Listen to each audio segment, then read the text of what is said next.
All right, folks, what's good? We are back.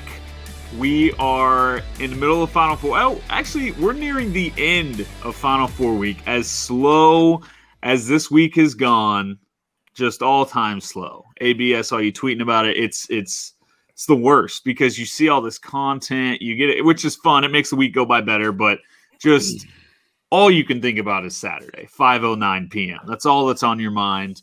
Final Four week, it's great. Feels so good to be here. 2 days away, boys. So we thought we had kind of a easy, slow, fun episode on Tuesday. We wanted to come at you guys with a little Villanova preview, kind of dig in deep to this Villanova team and figure out if we're going to win this dang thing. So B-Turn, first off, welcome back. How you doing?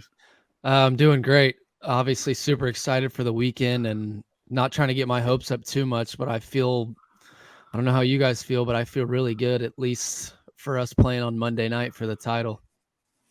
Yeah, it's a little concerning. AB, your confidence has been sky high this entire tournament. How are you feeling after sitting here for the last 5 days and just waiting? Sometimes your mind can play tricks on you. I feel like I'm acting like you guys now. I'm suddenly nervous about Saturday.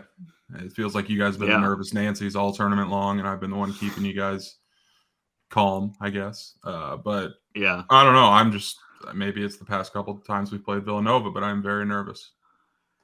All right. Well, that's a good place to start. And I sat down today. I kind of, we're not going to get super all Jesse Newell analytical on you guys. Like, we're just going to call it how we see it. AB, you might, but we're going to call it how we see it. There's a few things I want to point out, but like the first thing that jumps off the board to me is this is not the 2018 Villanova Wildcats. I mean, that team was an absolute juggernaut. I don't know how you feel, AB. Was that 2018 team a top? I mean, that's one of the best teams in the last 30 years, right? Yeah, they were one of those teams. I don't know how you guys felt like during that season, but I remember looking back like regular season in 2018 and just kind of continuously telling myself that they were the best team in the country. And they're not that this year. I mean, though that team they started 4 pros. Am I wrong on that? With DiVincenzo and Michael Bridges and Brunson. Was Brunson there for that? Yeah. Or am I getting those mixed up? I don't even know if DiVincenzo started. Yeah. Because it was and he won the Final Four MOP or MVP or whatever they call it. Like that team was just loaded. Yeah, they had Jalen Brunson was National Player of the Year, and then Michael Bridges lottery pick. DiVincenzo ended up going in the first round, and then Pascal and Spellman stepping out hitting threes that game. And who I think Phil Booth might have been. Was Phil Booth the other starter? That sounds right. Yeah, I think that's who. Anyways, we're not going to spend time on that game. I just wanted to point out they're not the 2018 Villanova Wildcats. So I know it's terrifying. We've seen Villanova in some title dreams. The 2016 Villanova loss is almost like, correct me if I'm wrong, but that loss hurts more to me than the 2018 loss, right? Because that Villanova team went on to win the title in 2016. But I think as you watched that Final Four, you kind of realized the 2 best teams that year might have been in the same region. We got pretty screwed that year with the region. We had to play Villanova as our 2 seed when we were the number 1 overall seed. So when I think back at games that caused me the most pain, it's that 2016 Villanova team, which was just kind of the classic. That game was kind of grinded out. We couldn't hit shots. They didn't hit a ton of shots, but they just executed better than us late. So Villanova's given us a ton of just bad memories. We're scared of them. We feel when you see Villanova in front of us, you don't like to see it. But as I'm saying all this to get into, I'm seeing Villanova. I'm seeing what they've got. They certainly are scary because of their name. But when you just look at what's on paper, I really feel good about the Hawks. So, B-Turn, I'm going to throw it to you. Tell me a little bit about this Villanova team. What are the main things you see when you're looking at their team? You watched them all year, probably lost tons of money gambling against them or gambling with them. I don't know. Either way, you've lost money. But Go ahead, give us your thoughts on Villanova just right out the gates.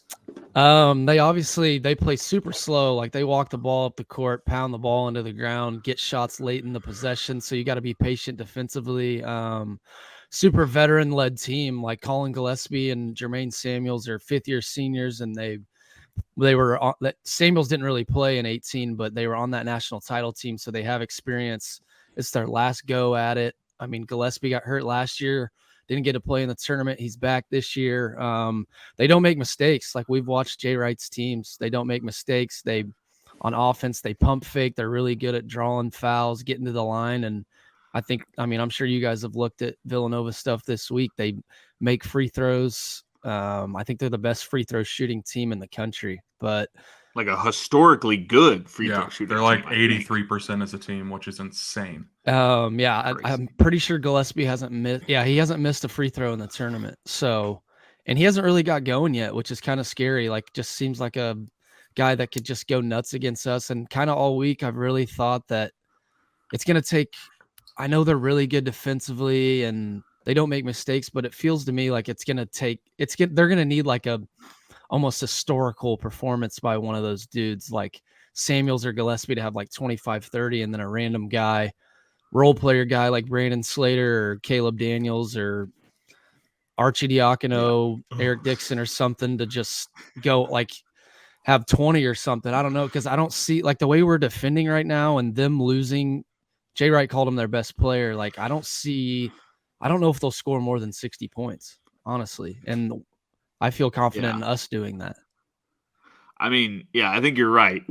Obviously Gillespie's a stud and is very capable of going out and putting up 25. But when you lose a guy like Moore, you're so thin as it is. It's like it's gonna come down to Gillespie or Samuels. Now, I mean, I'll get into maybe in a bit like why that does kind of scare me, because I don't necessarily love our matchup in those two areas against those guys. But it does feel like Gillespie, Samuels, those are the guys that if we're going to lose this game, it's going to be because those are guys making plays, scoring 20 plus, making the big plays down the stretch.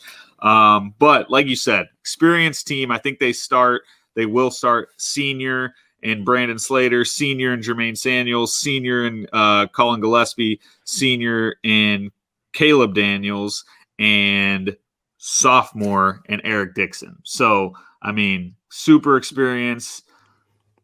And it's just like classic Villanova. They're turning into that team that just, if it's late in the game or if it's a close game, you're riding with Villanova because they are just. But that's also how KU's made a ton of money these years. Like that's their bread and butter, winning close games. So, AB, what are your initial takeaways? What are you seeing with this game, and how do you feel about the old Nova Wildcats? Well, one thing I did see is like half of the shots they take are threes. So I think that's where a little bit of the concern comes from, is all it takes is one hot night. And if they're, I think it's 47% of their shots from the field are from three. If they just have a hot night, they're going to score way more points than they would, normally do, or they like to, or what you would think they would based on their pace. And that's a little terrifying just because of, I know I'm bringing up history again in a team that this is not, but that 2018 team just didn't miss a shot. And obviously they had more talent, but if you make your threes, then that kind of makes teams a little bit more even. So that's one thing that caught my eye. But kind of like you guys said, the free throw shooting in a close game, they're good at drawing fouls. The posting up their guards, I didn't really notice this, but I've heard a lot about that this week just with people talking. I don't know if that worries me as much, just because our wings are pretty big, and even DeJuan, even though he's shorter, he's so long that if they just stay true to trying to guard, then hopefully they can't, get as good of a matchup down low. But I don't know. Especially in that Miami game in the first half, we fell for so many pump fakes. I don't know if you guys noticed that in real time, but every single time they pumped a shot, we were jumping, we were flying through the air. And Villanova seems like they do that as good as anyone, both inside and outside. And if that's getting to the line or getting them an open shot or, forcing us to double team so they can kick out to someone else, like, those are a few things that when I vision Villanova winning this game, like that's what's going to kill us in my mind. That was like one of the first things Och and Bill started talking about right after the game. Like Jeff Goodman interviewed Oach on the floor, and they immediately started about how Nova pump fakes, posts up their guards, and that was a big thing with Justin Moore too. Like he would post, finish, get to the line, make free throws, hit threes, mid range. Like, dude, I don't like that's such a big loss, and I'm so like I feel so bad for him. I'm not trying to like smile and be happy that he's hurt, but that is a huge loss. Like the way Jay Wright talked about him yesterday is like not only the most valuable player on their team, but one of the most valuable in the entire country. And he can guard 1 through 5, and he's their best defender. I think he averages about 6 boards a game. Like, I mean, he's nearly their leading scorer. He's right there with Gillespie at 15 a night. So, man, that's huge. And Jay Wright was already worried about going into Houston with a shorter rotation, and then they lose maybe their best player. Yeah, it does suck. Like I don't want the narrative to be if we do win this game that we only won it because Justin Moore was out, because I do think if Justin Moore was healthy, this game we could I still think we'd be favored. Like, so we would. I wouldn't worry about that though. I wouldn't worry about narrative. Yeah. Because it really doesn't matter. Look back to 2012. No one really remembers that. I can't remember his name right now. The point guard, Kendall Marshall. Yeah. And Stillman White, was that the dude that filled in for him? Just got his shit absolutely sent to half court by Jeff Whitty. I watched that game last night. But like my point is no one really remembers that happened, and that's a reason that helped us win that game or whatever. 10 years down the line, for sure. So. Can you guys guess how many points UNC scored in that game in the last 5 minutes and 10 seconds? It couldn't have been many because wasn't it like 40 at half or something crazy? It was 68-67, and we won 80-67. Yeah. There's a whole YouTube video on Bill Self running triangle and 2 on YouTube, and it was just I insane. forgot about that. Which I don't know. I doubt we'll have to break that out, anything like that against Villanova. But when you look at the team now, they are so, I don't know. I guess Caleb Daniels is pretty good. He averages 10 a game. But like, I don't know. If we see Gillespie and Samuels kind of get going, I'm not throwing out the idea of seeing a triangle and 2 type situation. But what I wanted to point out, AB, you said they shoot a lot of threes. I'm looking at how they played recently. I think they were I don't think they made a lot of shots against Michigan, did they? Like, that was a pretty ugly game. I wasn't watching a whole lot of that because it was going head-to-head with Gonzaga and Arkansas. So it was just single TV had the Gonzaga game going. So, but then against Houston, they went 5 of 21 from 3. So I don't know if you're getting nervous. I don't know how they shot against Michigan. I thought I wrote that down, but I don't. They might get hot, but Houston shot 1 of 20 against them, and we have not shot well at all our last few games from 3. So I don't know if you're trying to play the law of averages games. There's lots of things that make you think both teams are going to hit shots. Like I don't think Villanova and KU have gotten here playing their A game, right? I think they've both just kind of grinded games. I mean, they scored 50 points against Houston, which is where they want to be, kind of. But that's kind of what stood out to me is I don't think either of these teams has played that good yet, other than our second half. I think they were pretty solid against Ohio State. But other than that, I don't know. Both these teams feel due for a pretty good game. Why are you smirking, B-Turn? I was at the game, obviously, in Chicago. I haven't even got to talk about the game on here. Like 47-15 in the second half. I mean, welcome back. The Hawks made the Final Four. I kind of wanted to talk about it with you guys a little bit because, I don't really know how you guys fully felt going into halftime, but I felt like shit. McGusty was going off. Their other guards weren't doing much, and then our guards were just non-existent, and it's 35-29 at half, and I'm like, we're going to lose in the Elite Eight to a double-digit seed again, and then, they did that defensively, and that's why I'm most excited about this team right now. They have a ton of momentum now. After that second half, they can go on a run like that. And how I kind of look at it is Remy willed us past Creighton and Providence.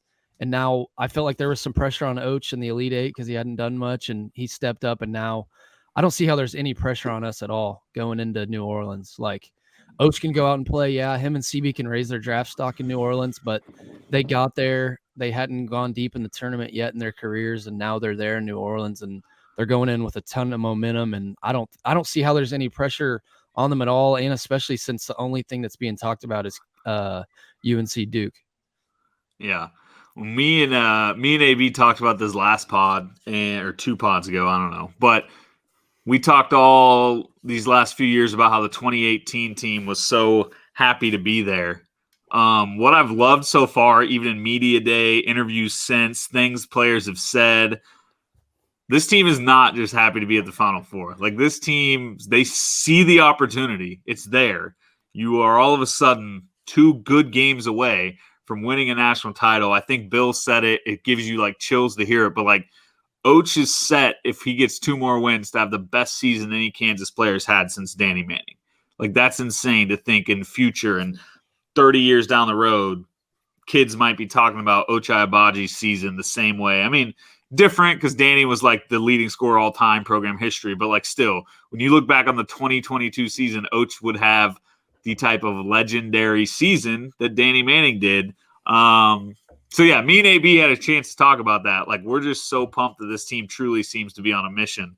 And I don't know. I assume you're feeling the same way.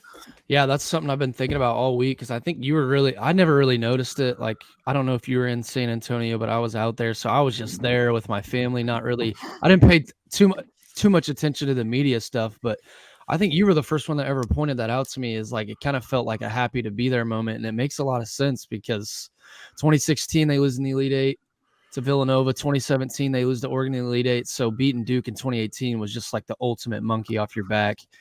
And Dite and Svi and those guys were on those teams that lost. So it's like they just felt happy to be there. It's not like they went there and didn't want to win a natty, but there's a completely different like focus and vision for this weekend. And you can just see it with the player. Like, I mean, we're not just like saying that. I feel like you can see it kind of in their eyes, the way they talk. And Bill is just so determined to win that natty.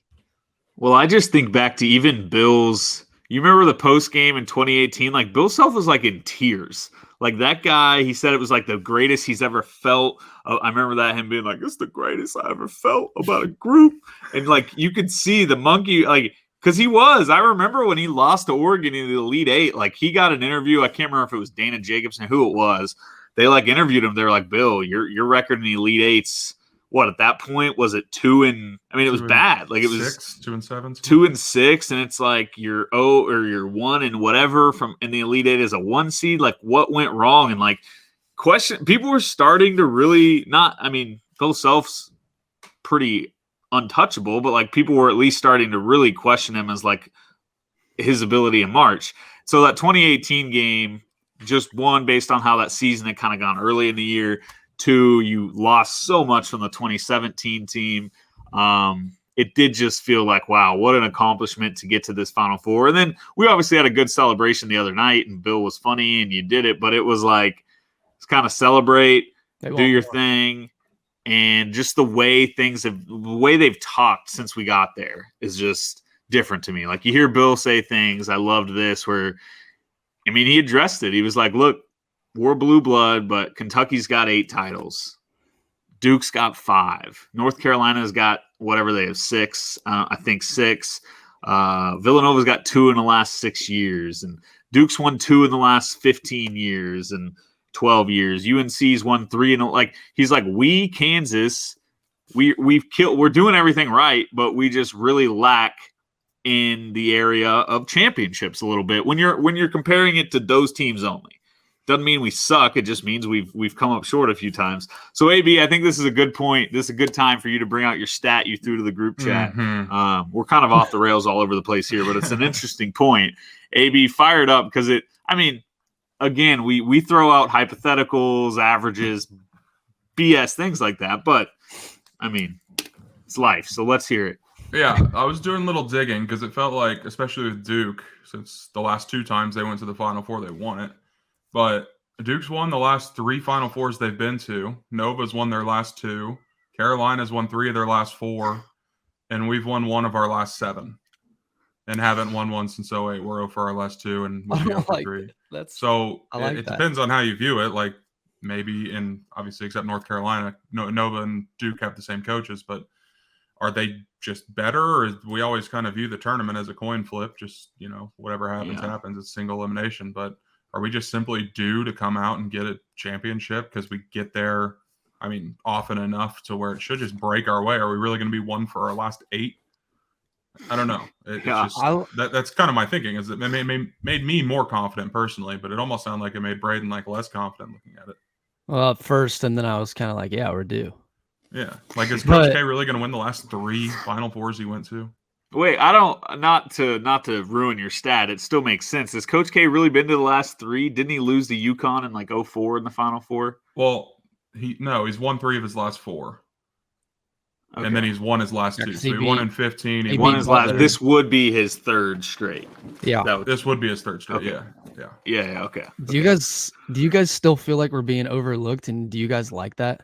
Like, I still feel like people don't think this KU team's that talented, but it's like they're the last 1 seed, and then, like I said earlier, they're talking about UNC Duke. So it's like we can just go in and play free, which is a good thing.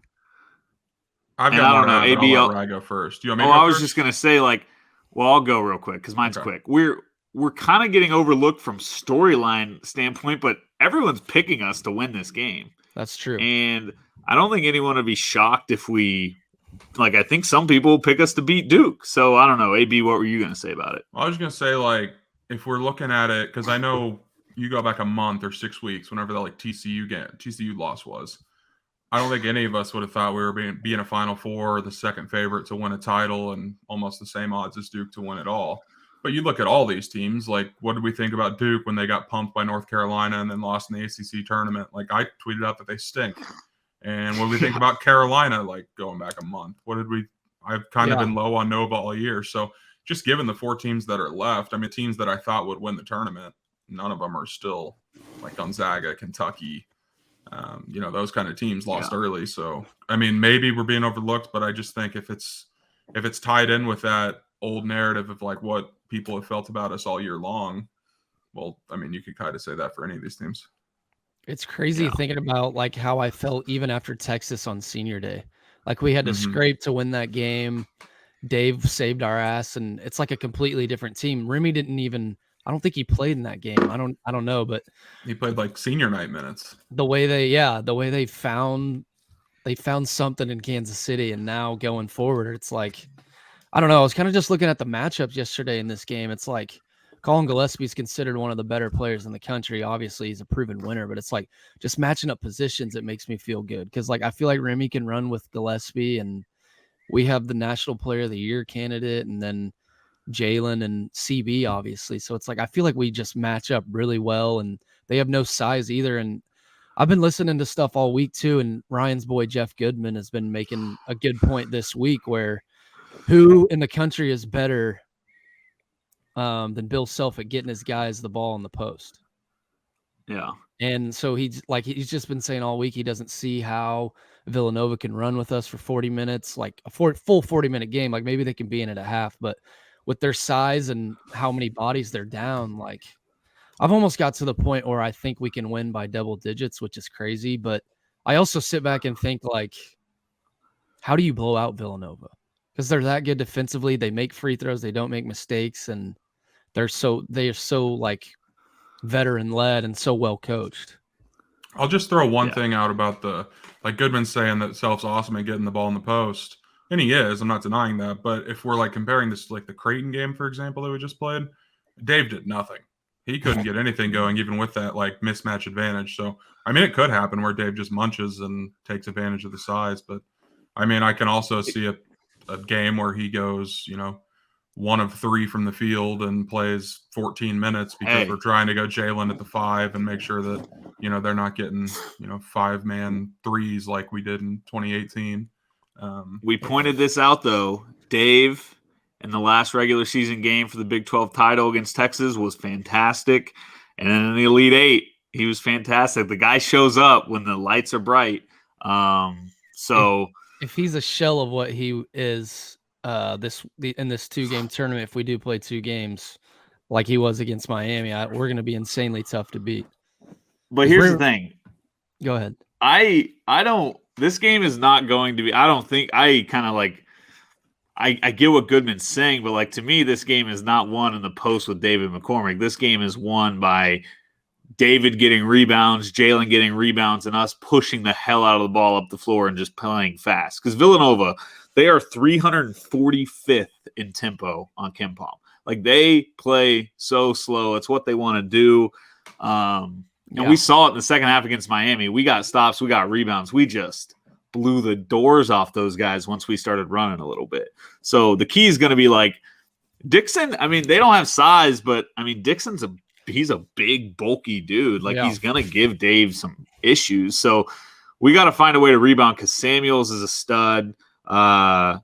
He's big, strong. Him and Jalen will be an interesting matchup if that's what it is. I don't really know what defensive matchups will be, but I just hope we play fast. I hope we don't resort to just force feeding Dave, which I guess if you're in the half court and you're running offense, that's probably fine. But I don't know. I mean, I feel good about us running for 40 minutes when they got their bench is going to be like Brian Antoine and Archie Diacono. It's like, I'm sure I'll eat my words and one of those dudes could hit 4 threes, but it's like, can you trust guys like that who don't play big minutes in this big of a game, like in that big of a crowd and stadium, and the stakes are that high? So it's like, how often really will Jay Wright throw those two dudes in there? And it's like, I feel like Goodman said, it could be a game for a half, and then KU could just pull away with the way we run and things like that. So I feel good over a 40-minute span that I think we'll at least cover, and I think under is the biggest lock in the tournament, like of all every game this tournament, like 133.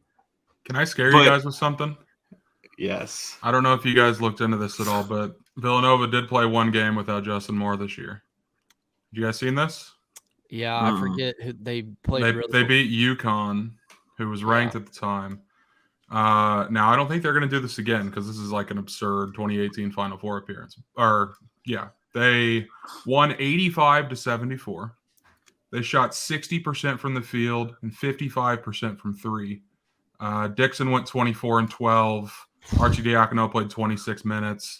It's like, I don't think they can like repeat that, especially on this stage, but like just seeing that they have at least a tiny bit of experience without him and put up maybe their best offensive performance of the year.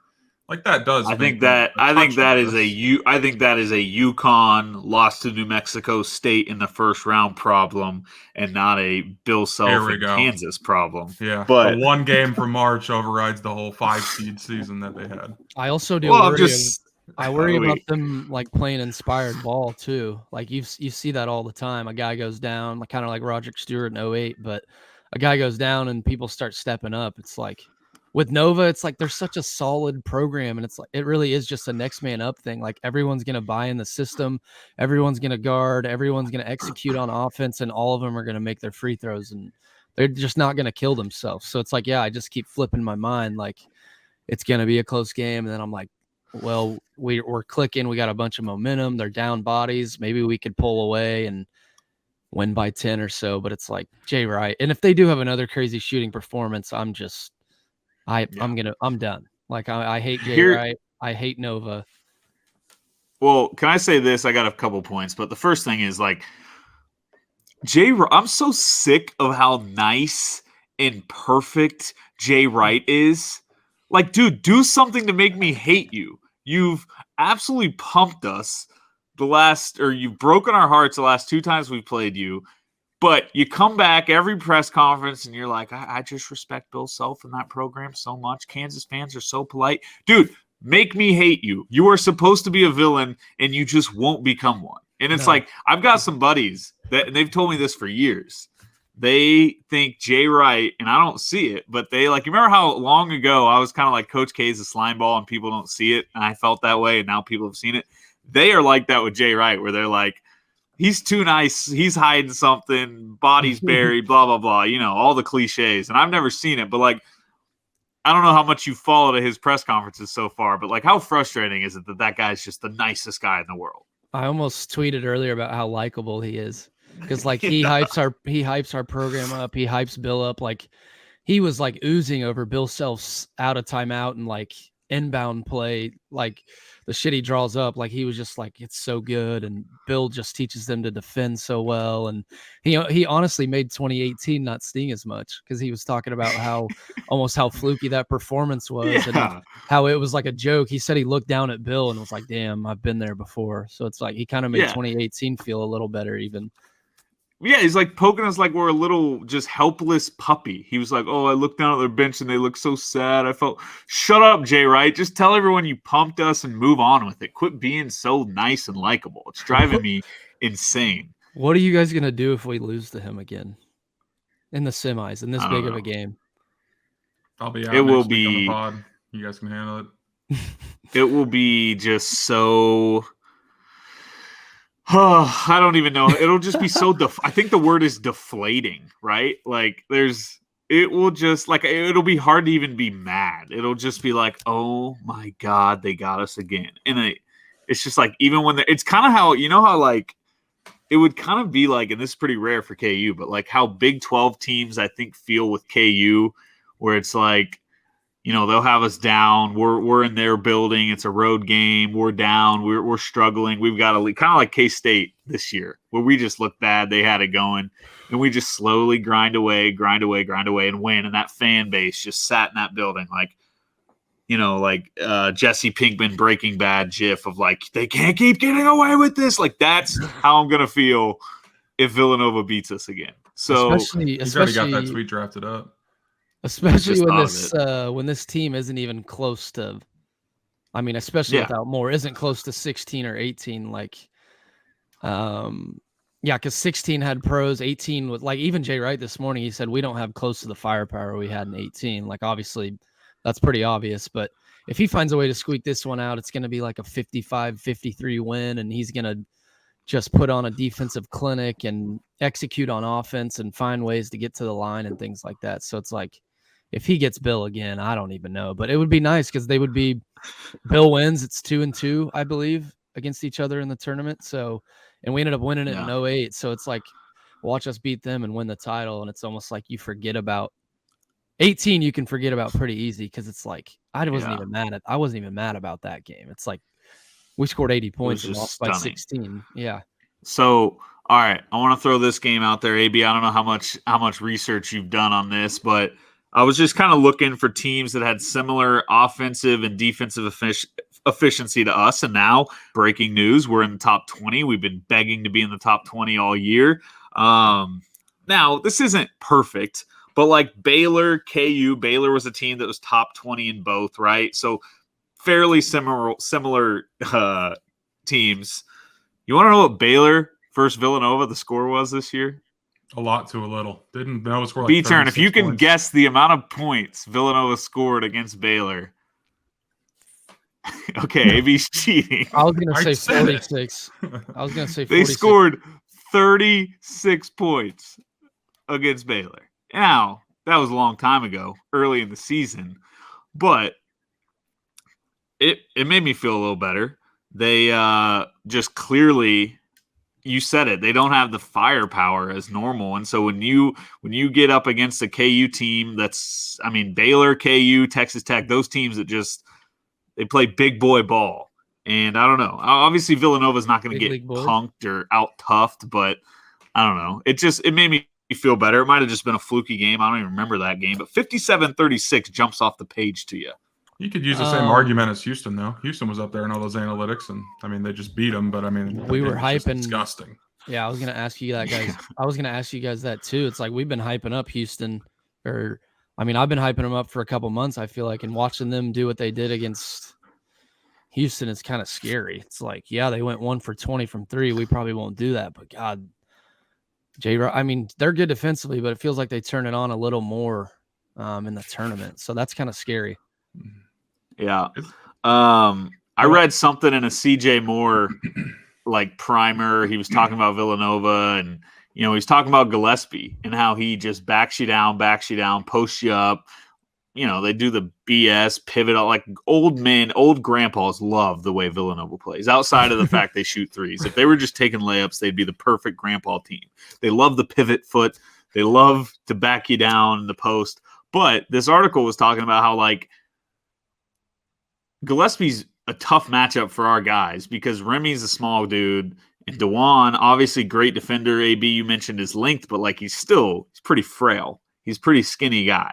So you think of him in the post, it kind of worries you. So then CJ Moore threw out the thought of, well, maybe you put a wing on Gillespie. Like maybe you put a CB or even an Oach on Gillespie. But then there was a quote from a coach that was like, whoever guards Gillespie is not going to score for you. Their leg, like from having to get back down the post all night, the defense they're going to have to play, like they just get so tired guarding that dude.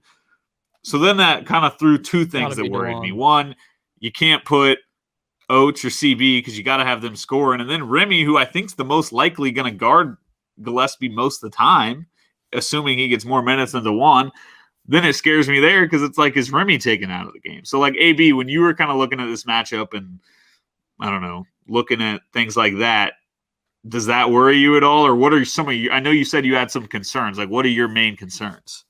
Well, I mean, yeah, the concerns, like I said, were just that fact that, guards posting up and they just take a lot of threes. Those are really them. But to me, I see a lot of time. And I know Bill said that he's not concerned about the Bigs' health now anymore and they should be good to go. I could just really see us going like small with them and having DeJuan and Remy on the court at the same time, maybe going back and forth with who's guarding Gillespie, sticking DeJuan on him most of the time. Hopefully Remy can take care of whoever else. And then we don't have to worry about Dave, getting run out on the three-point line on defense or getting blown by if someone drives past him like we saw in Creighton a handful of times. Yeah. So I would like to see 5 guard a lot or a decent amount, maybe 15 minutes in the game, 20 minutes in the game, and then split Mitch and Dave up for those other 20. But I don't know. I mean, I didn't read that article, but just you saying that, I would hope that we would stick DeJuan on him, and because DeJuan's not scoring for us anyways. But was it just a scoring thing that CJ mentioned or that coach mentioned, or is it like they're just not doing anything on offense? Because I know we talked about DeJuan not scoring, but he's still like leading the charge when he's in the game. They said it was like more of the way you have to guard Gillespie requires so much like leg strength because you're like holding your ground and like really trying hard in the post. And so it's a little different defensive matchup than guys are used to. All of a sudden they're quickly like feeling it in their legs. They're leaving shots short.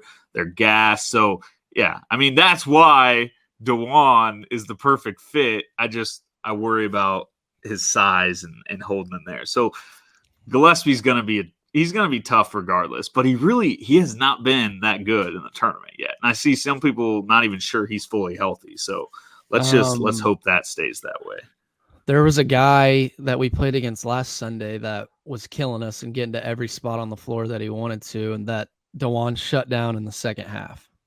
That's same size as I just looked it up. McGusty's 6'5", 190, McGusty's 6'5", 190, Gillespie's 6'3", 190. So I mean, I feel well, you're right, but like McGusty wasn't really posting DeJuan, was he?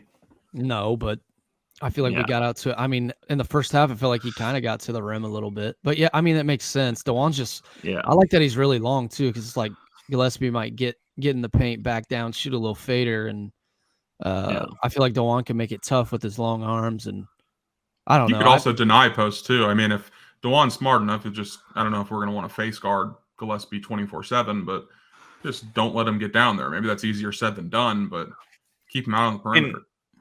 And here's what I'll say: we are not losing a game because of the way DeJuan Harris plays defense. Like, no, that's a good way to think about it. Is like that dude is too good defensively for us to like.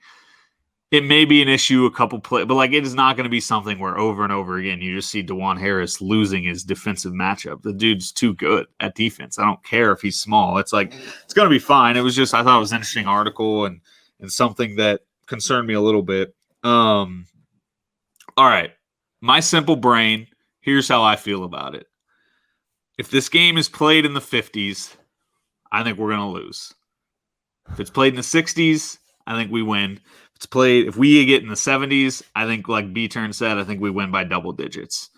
How do you feel about that simple brain assessment? AB? I mean, are you guys worried all we're sleeping on their offense a little bit?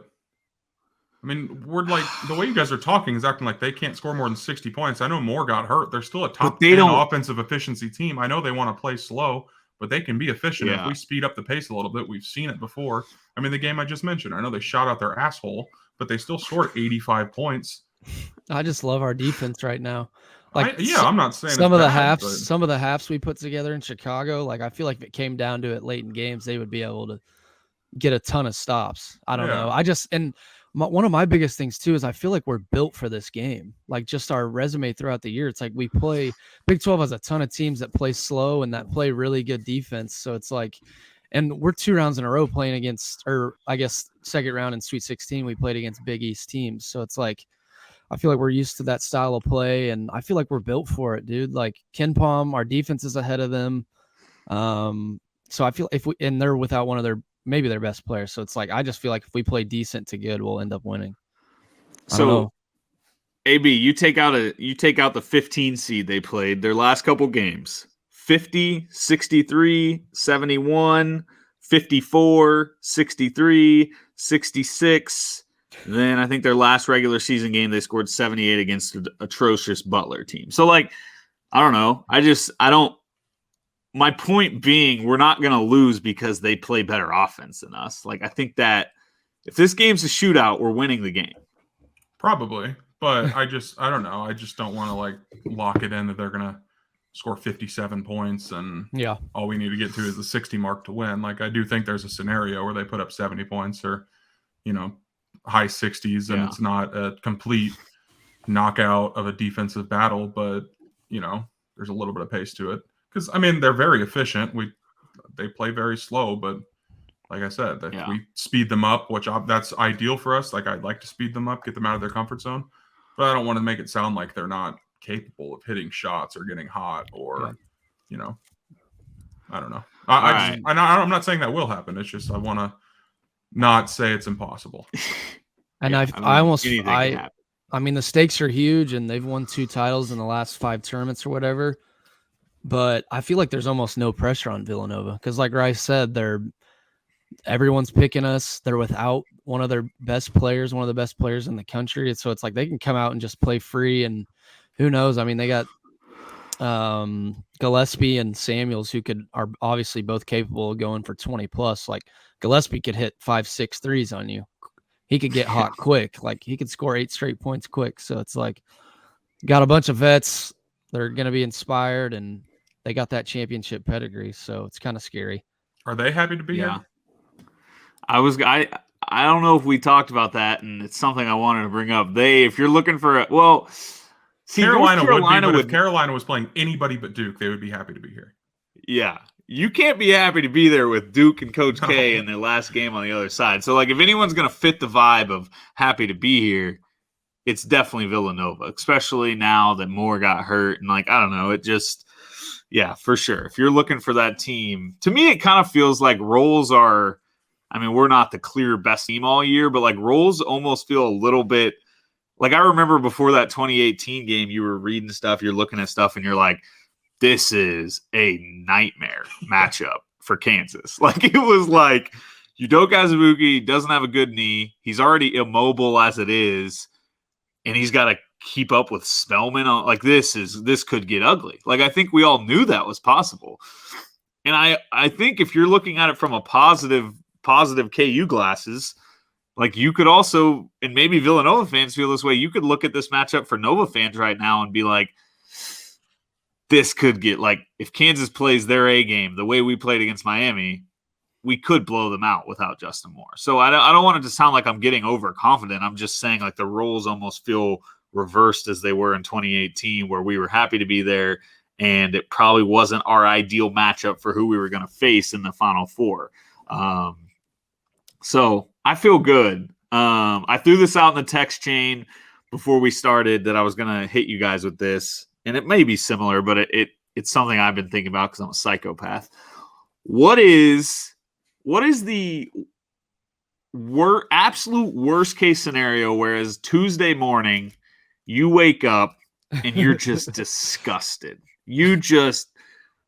And maybe it's not Tuesday morning, maybe it's Sunday morning. But, like, what is the scenario that happens this weekend where it's just the worst way things could go down? AB, I'll start with you. To me, it's It's got to be losing to Nova, but in a game where you feel like you should have won. Just because it's like, if you lose to Nova, we've talked about this for the last 3 episodes. Like, they're a team that we feel like we are better than and we should beat. So that feels like it would be a situation where 5, 10, 20 years from now, we look back and, like, you know, say Bill retires and he doesn't get another ring. This is going to feel like one of those missed opportunities. So losing to Villanova in a game that we feel like we should have won or could have won or got screwed over or whatever it may be, and then Duke goes on to win the championship. Yeah, my stomach just got ill when you said that, so that's a good pick. I'm scared to lose to them again like we did in 16. Like, we were better, and the game was just super ugly, and give us that possession back with Devontae at the end of the game. I mean, I watched highlights of that the other night for no reason, but Devontae tried to – the foul sucked, but Devontae tried to split a double team with like 28 seconds left. If he just passes to Frank, they had 2 defenders picking up at half court. He just passes back to Frank. Yeah, it was no rush. Who knows what happens? But there was like, if we get a shot up there. But I was just gonna say, fuck, why am I thinking about old games? I love that we just analyzed the 2016 Elite Eight game on a whole nother. Okay, go ahead. Go with your worst case. Yeah, I was gonna say that basically I didn't think about losing a game we should have won, but just us losing, because I feel stupid confident about playing for the Natty and then Duke winning it. Because it's obviously like, if we lose to Duke in the Natty, that sucks ass because it's Coach K, but it's like, you're in the Natty. That's Yeah, but okay. So I like this because you guys have a different one than me, because you're right. I can live with us beating Nova, us getting to a Natty, and losing to Duke, but it kind of goes in with what AB just said. I want you to sit down and picture yourself second half against Villanova or against Duke in the national title game. You're sitting there, you're feeling good. Hawks may have a little bit of a lead. You're feeling good. All of a sudden, that Coach K whistle comes into play. Coach K getting their ear. Hey, this is my last game. We've got to see. I mean, he's in their ear. And next thing you know, Hawks get called for 4, 5, 6 little ticky-tack fouls. Duke makes free throws late. They win the game late. And AB, similar to how you said it, you don't want to lose a game you feel like you had control in, like this Villanova game. That, to me, we will talk about that for the rest of our lives, about how we had a lead in the second half against Duke in Coach K's final game, and they got every call down the stretch. Like, that makes me physically ill right now, to the point where I want to go vomit. So, and like, you hear, I don't know, like, you follow Big Cat and Wisconsin fans, and like, that's how they feel. That's what, like, they feel like that game in 2015 went. Now that everyone thinks different. They got that. Yeah. But they're not getting back. Like, we could very much be back next year if we're not banned from the tournament. You know what I mean? Like, we're going to have our chances to get another one. Wisconsin, who the hell knows if they're ever going back to a title game. Like, losing to Duke, I can live with, because it's like, whatever. If that team wins the title, it's like, credit to them. What they've done these last few weeks, wildly impressive. But what I can't do is like a game that it becomes a ref show where we struggle late and they get a bunch of free throws, and I can't have that be the way we go out. So AB said this like this week, and that's all I've been thinking about, is if we win, it would just be so nice to sit back and watch one of the best rivalries in college basketball and just see. But I want to ask you two, I feel like I don't know how you guys are going to answer this, but are you guys going to cheer your nards off for UNC, or do you kind of want to beat Duke? I know where Ryan feels. Give me Carolina all day. Give me the lesser team. We'd be, I think I saw look at headlines. We'd be 4.5-point favorites against Carolina, and it'd be like that. I've seen both +1 against Duke, -1 against Duke, and pick 'em against Duke. So if Duke, and we haven't done this in a while, but a classic example of what can you picture? You know what I can picture? Coach K and his shit-eating grin up on the podium with Mickey holding up the title, just Jim Nance and all those corny things he'll come up with. Grant Hill. I can picture that. I don't know if I can picture Hubert Davis in year number 1 holding up the title as an 8 seed. No. I think North Carolina is going to get they're going to get their doors blown off by Duke, to be honest. But I do too. So if we're going with our stupid brain theory, AB, I think we'll see Duke. But yeah, I want North Carolina. I think that would be a super fun game, super up tempo, just offense. Like, but I would trust us more late in a close game because I think we're battle tested from the Big 12 and playing those games. So like I would feel really good about North Carolina in the title game. But Yeah. if you're thinking best case scenario, so yeah, I guess I'll throw that out. Take away matchups, take away everything, just from a pure standpoint of we talk worst case scenario. Is the clear answer for best case scenario is we like play Duke and absolutely pump them in the title game? Like, that's got to be the best case scenario, right? I mean, would that not be like the greatest feeling of our whole lives just from watching sports? Beating Duke. It is. First of all, Yeah. Like just Duke, first of all, in the national championship in Coach K's last game ever. Like that'd be the best. Like that would be better than 08. I feel like that would be better than when the Chiefs won the Super Bowl, honestly. Just especially with how hard this tournament is to win. Yep. AB, you got any spins on that? Not really. I mean, probably beating Duke, but if we win a national title, I don't think, unless you guys are really sick in the head, like the first 5 minutes after winning that game, it's not going to be thinking about who we beat. It's more going to be like, holy shit, we get to hang another banner. We're the best team in the country this year. Like, looking back, though, knowing that was K's last game, I would, best case scenario is beat the hell out of Duke and, move on from him being in the sport like he's been for 2 of our lifetimes. But feels so far away, yet it could happen. One more thing I can picture, especially after Chicago, is Remy Martin up on the stage holding the trophy, going nuts. I mean, that guy's mint. He is mint for holding up a trophy on the stage. Like that guy lives for that moment. I think we're gonna win it. Okay, so we got to wrap this up. We got to wrap it up. So I want to get final. So last time we're going to speak on these airwaves. I think maybe I guess we might record like Sunday or something if we win. If we lose, done. But what are your official predictions? Take emotions out of it. Just take common sense. Use your brain. Let's. What are your predictions? B-Turn, I'll go to you first. For the whole weekend. Yeah. But start with each game. Yeah, so I got Kansas beating the Villanova Wildcats in a little revenge action from 16 and 18. 66. No, we'll go 67-59. And then I think I agree with you. I think Duke's gonna kill UNC. They've been waiting to play them. They got embarrassed at Cameron Indoor. I think they're gonna kill them. Like I think it'll be double digits. Might be close for a half, but they'll pull away. And then, God, everyone's like it's Duke's just meant to win it. Like it's written. I feel good. We got a bunch of vets, and it's gonna be against a bunch of younger guys on a huge stage. And the pressures. I feel like the pressure will be on them to win K the Natty. Not a ton of pressure on us. I think KU's gonna beat Duke in the national championship. Love it. AB, what do you got? I don't know, because I know if I take the Hawks, we're all going to be taking the Hawks, and I don't want that to be the We case. mean nothing. We know nothing. We mean nothing. No, but here's one other thing that's in my Say head. what you actually think. I want to hear it. Well, okay, I'll say what I actually think, but it ties along with this point, and we've said it along throughout the tournament so far, and we were dead on. When everyone thinks something's going to happen, it usually doesn't happen. We said it with Iowa. We said it with Kentucky going to the Final Four. Like, those 2 things were sharpied in for Iowa to get to the Sweet 16 to play us, and Kentucky to go to the Final Four out of that region, and then neither happened. Neither were, frankly, even close to happening. So I'll take Carolina. I'll take the Tar Heels beating the Blue Devils, 83-77. And I guess I'll take the Hawks, 76-64. And can you just imagine the letdown spot for North Carolina after beating Duke in that game? Just the obviously it's hard to not show up for a national championship game, but you just ended Coach K's career. You beat your biggest rival back-to-back times, second time in a month.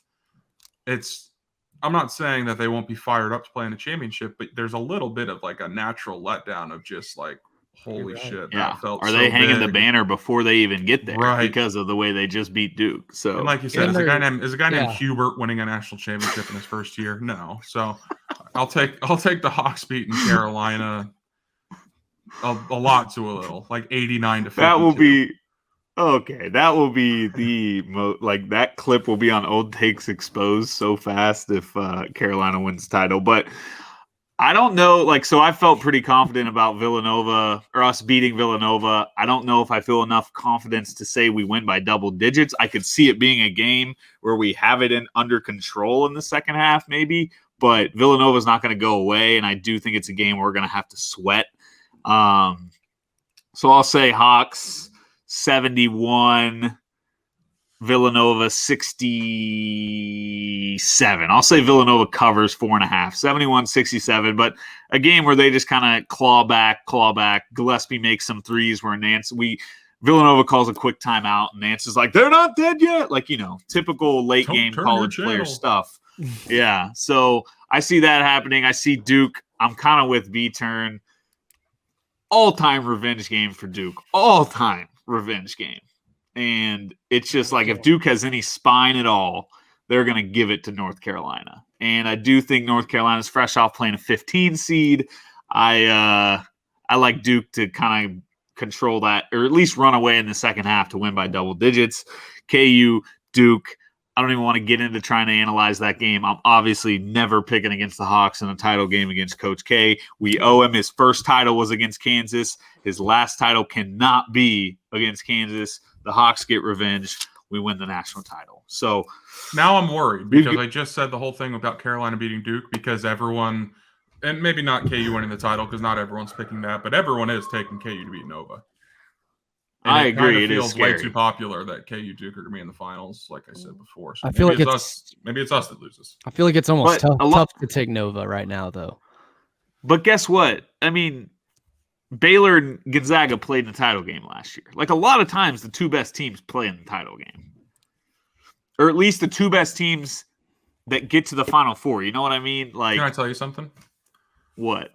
I wanted to see how we were ranking. So I've talked about it before with Torvik. If you you can customize the date range or whatever, and it ranks the teams from a certain time. So I went back to the day after we lost to TCU just to see where we were, and we were still at number 3. Guess who was number 1?